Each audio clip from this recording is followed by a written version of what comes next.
நண்பர்களே, பெயிண்டிங் ஒர்க்கில் enamel paint அடிக்கும்போது அதாவது விண்டோவுக்கு, டோருக்கு, இரும்புக்கெல்லாம் பெயிண்டிங் அடிக்கும்போது நம்ம மாஸ்க் வந்து கட்டாயம் வந்து அணியணும். எதுக்காக சொல்கிறேன் பார்த்தீங்கன்னா, இது காட்டாக இருக்கும். நம்மளுக்கு வந்து உடம்புல பல பிரச்சனைகள் உண்டாகும்.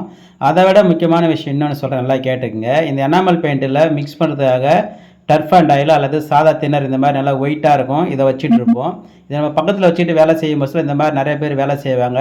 அடிக்கிற வெயில் வந்து பார்த்தீங்கன்னா யோசிக்காமல் வந்து அதை தண்ணீரை எடுத்து குடிக்கிறதுக்கு வாய்ப்பு இருக்குது. நிறைய இடத்துல நடந்திருக்கு. அது மாதிரி குடித்த உடனே நம்மளுக்கு பாதிப்பு வந்து தெரியலனாலும் பிறகு வந்து நம்மளுக்கு ஃப்யூச்சரில் வந்து நம்மளுக்கு கண்டிப்பாக மிகப்பெரிய ஒரு பாதிப்பை கொடுக்கும். அதாவது பார்த்தீங்கன்னா கிட்னி வந்து ஃபெயிலியர் ஆகிறதுக்கு வாய்ப்பு இருக்குது. ஏன்னா நம்ம குடிக்கிற எல்லா ட்ரிங்க்ஸுமே வந்து பார்த்திங்கன்னா கிட்னியில் தான் போயிட்டு நம்மளுக்கு ஸ்டோர் ஆகுது. அப்படி ஸ்டோர் ஆகும்போது நம்மளுக்கு கிட்னி வந்து வீக் ஆகிடும், மிகப்பெரிய ஒரு பாதிப்பை கொடுக்கும்.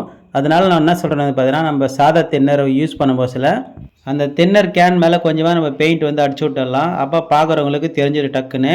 அதே மாதிரி நம்ம அதை யூஸ் பண்ணும்போது நம்ம பக்கத்துலேயே வச்சுருக்கணும், தூரமாக எங்கேயும் வைக்கக்கூடாது.